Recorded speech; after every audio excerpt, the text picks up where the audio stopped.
Hello everyone, this is Urvashi Rai and I welcome you all to my YouTube channel.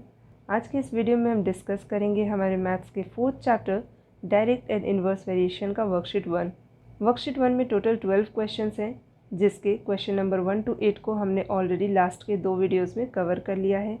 आज के इस video में हम कंटिन्यू करेंगे वर्कशीट 1 फ्रॉम क्वेश्चन नंबर 9।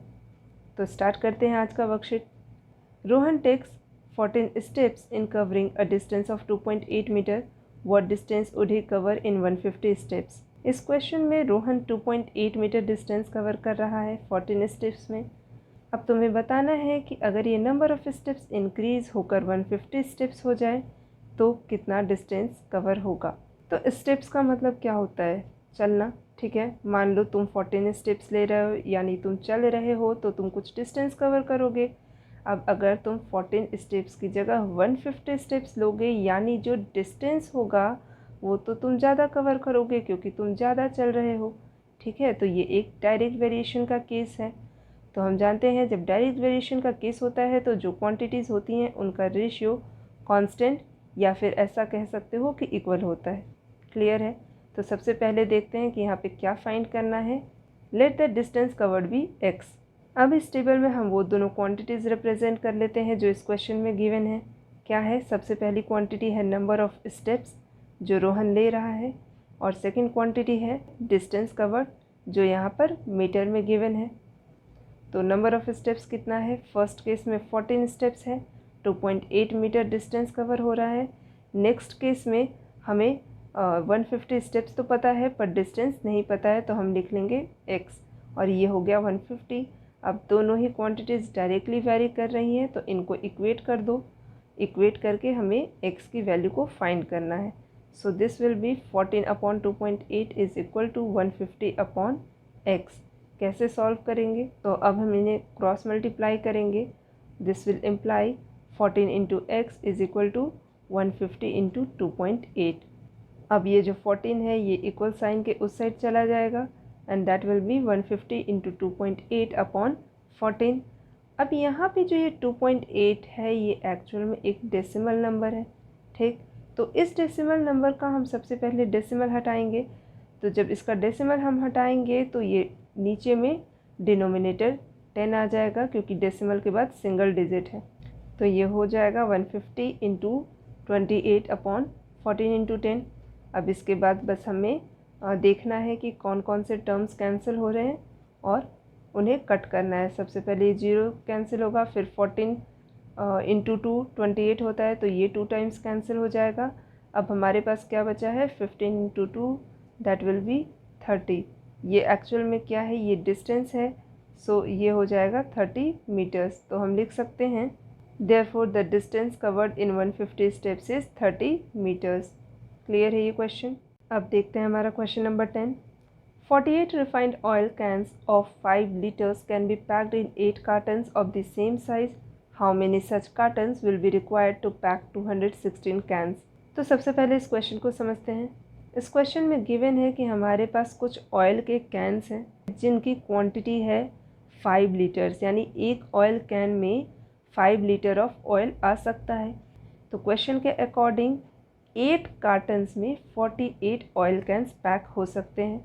ठीक है, तो अब तुम्हें बताना है कि अगर इसी तरह के 216 कैंस तुम्हारे पास होंगे तो उनको पैक करने के लिए कितने कार्टन्स की ज़रूरत होगी।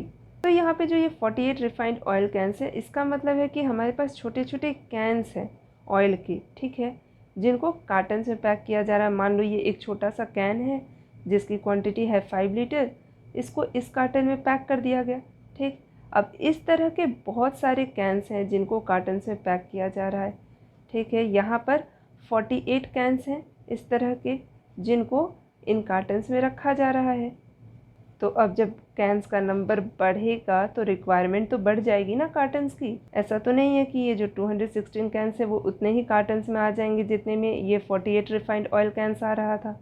ठीक, तो हमें बस इन कैंस को कितने कार्टन्स में रखना है ये बताना है।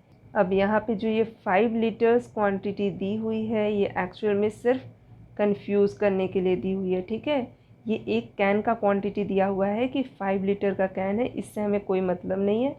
हमें बस कैंस का और कार्टन्स का नंबर देखना है। क्लियर है ये बात। Let the required number of cartons be x. अब हम टेबल ड्रॉ करेंगे और इस टेबल में हम इन दोनों क्वांटिटीज़ को दिखाएंगे। पहली क्वांटिटी है नंबर ऑफ़ कैंस और दूसरी क्वांटिटी क्या है, तो वो है कार्टन्स जिनमें इन कैंस को रखा जा रहा है, नंबर ऑफ़ कार्टन्स। अब कैंस कितना है फर्स्ट केस में 48 और कार्टन्स कितने हैं 8। ठीक, नेक्स्ट केस में 216 कैंस हैं और तुम्हें नंबर ऑफ़ कार्टन्स फाइंड करना है। तो ये एक डायरेक्ट वेरिएशन का केस है, तो इनका रेशियोज इक्वल हो जाएगा। That means 48/8 will be equal to 216/x। अब इनको क्रॉस मल्टीप्लाई करो और x की वैल्यू को फाइंड आउट कर लो, यही करना है हमें। तो x की वैल्यू क्या हो जाएगी, x will be equal to 216 × 8/48। Clear है। अब तुम्हें यहाँ पर x की वैल्यू को खुद से फाइंड करना है। ठीक है, 48 उस साइड जाएगा, डिवाइड होगा और कैंसिल करके हम x की वैल्यू को फाइंड कर सकते हैं। अब इस क्वेश्चन को खुद से सॉल्व करना है। चलो देखते हैं हम हमारा next question. So the question number 11 is the total cost of 15 newspapers is 22 rupees and 50 पैसे। Find the cost of 25 newspapers. यहाँ पर तुम्हें 15 न्यूज़पेपर्स का कॉस्ट दिया हुआ है टोटल, जो कि है 22 रुपीज़ एंड 50 पैसे, और तुम्हें 25 न्यूज़पेपर्स का कॉस्ट बताना है।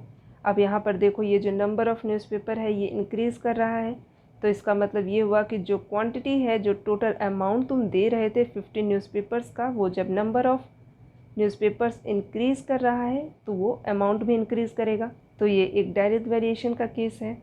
Let the cost of 25 newspapers be x. अब इस टेबल में हम क्वांटिटीज़ रिप्रेजेंट करेंगे। पहली क्वांटिटी है नंबर ऑफ़ न्यूज़पेपर्स और दूसरी क्वांटिटी क्या गिवन है, तो यहाँ पर कॉस्ट गिवन है इन न्यूज़पेपर्स का, तो हम लिख लेंगे कॉस्ट ऑफ न्यूज़पेपर्स, जो किस में गिवन है, रुपीज़ में। ठीक है, तो अब हम इन क्वांटिटीज़ को मेंशन कर लेते हैं। पहले 15 न्यूज़पेपर है, कॉस्ट था 22 रुपीज़ 50 पैसे, और उसके बाद क्या है 25 न्यूज़पेपर्स हैं और उनका कॉस्ट हमें बताना है। ये रुपीज़ यहाँ पर अलग से लिख लोगे तो इसे उन नंबर्स के आगे लिखकर दिखाना नहीं पड़ेगा। ठीक, this is 25 and this is x। तो डायरेक्ट वेरिएशन में इक्वल होता है रेशियो, तो हम लिख सकते हैं 15/22.50 इज़ इक्वल टू 25/x। अब यहाँ पर x की वैल्यू फाइंड करनी है, क्रॉस मल्टीप्लाई करेंगे।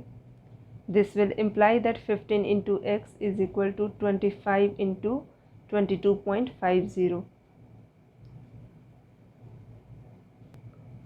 अब ये डेसिमल हटाएंगे तो नीचे डिनोमिनेटर में क्या आ जाएगा 100। अब x इज इक्वल टू क्या हो जाएगा, तो ये 15 उस साइड चला जाएगा डिनोमिनेटर में और ये दोनों टर्म्स मल्टीप्लाई होंगे।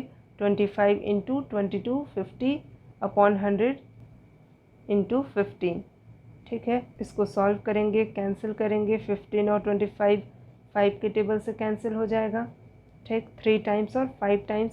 अब ये 100 और 22 50 का 0 कैंसिल होगा, ये दोनों भी 5 के टेबल से कैंसिल होंगे और ये 3 और 45 भी कैंसिल हो जाएगा। तो ये आ जाएगा 15 × 5 दैट इज़ 75/2। तो अब ये जो टर्म आया है ये एक फ्रैक्शनल वैल्यू है, तो इसे हम डेसिमल में कन्वर्ट कर लेते हैं। तो ये क्या हो जाएगा, it will be equal to 37 rupees and 50 paise. Clear है, ये अमाउंट है तो डेसिमल में लिखा जा सकता है इसे। So the cost of 25 newspapers is 37 rupees and 50 paise. Clear है ये क्वेश्चन। अब हम मूव करते हैं हमारे नेक्स्ट क्वेश्चन पे। So the question number 12 is a labourer gets ₹675 for 9 days work, how many days should he work to get ₹900। अब ये क्वेश्चन क्या बोल रहा है, एक लेबरर है जिसको 675 रुपीज़ मिल रहा है जब वो 9 days वर्क कर रहा है।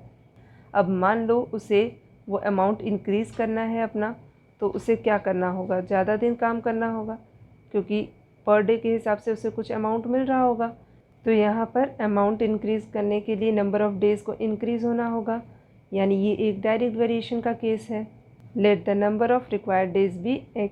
अब इस टेबल में हम ये जो अमाउंट है और नंबर ऑफ़ डेज़ है इसको रिप्रेजेंट करेंगे। Amount in rupees and number of days, इन दोनों को हमने रिप्रेजेंट कर लिया। अब हम इनकी वैल्यूज़ को लिख लेते हैं। तो फर्स्ट केस में अमाउंट कितना मिल रहा है 675 और कितने दिन तक काम हो रहा है, 9 डेज़। सेकेंड केस में अब अमाउंट तो हमें पता है, लेकिन कितने दिन तक काम करना है उसके लिए वो हमें नहीं पता, तो हम लिख लेते हैं कि वो x है। अब ये डायरेक्ट वेरिएशन है तो इनका रेशियोज इक्वल हो जाएगा, that is 675 upon 9 is equal to 900 upon x। अब क्रॉस मल्टीप्लाई करके हम यहाँ से x की वैल्यू फाइंड कर सकते हैं, that is 675 into x is equal to 9 into 900। अब ये 675 उस साइड जाकर डिवाइड हो जाएगा। अब तुम्हें इसे कैंसिल आउट करना है, ठीक है। 9 और 675 कट जाएगा, उसके बाद जो वैल्यू आएगी वो भी कैंसिल होगी। इस तरह से जब तुम इन्हें सॉल्व करोगे तो तुम्हारा आंसर आ जाएगा 12। So the labourer should work for 12 days to get ₹900, यानी कि 900 रुपीज़ को अर्न करने के लिए उस लेबरर को 12 डेज़ तक काम करना होगा। क्लियर है ये बात? आई होप ये सारे क्वेश्चंस जो आज के क्लास में हमने डिस्कस किए ये सब तुम लोगों को समझ में आ गए होंगे। ये सारे ही क्वेश्चंस वर्कशीट 1 के थे, तो हमारा वर्कशीट 1 कंप्लीट हो चुका है। अब तुम लोग इन क्वेश्चंस को रिवाइज़ करो और अगर कोई भी डाउट होता है तो तुम उन क्वेश्चंस को कमेंट सेक्शन में पूछ सकते हो। नेक्स्ट क्लास में हम हमारा वर्कशीट 2 डिस्कस करेंगे। Till then thank you and stay tuned to my channel.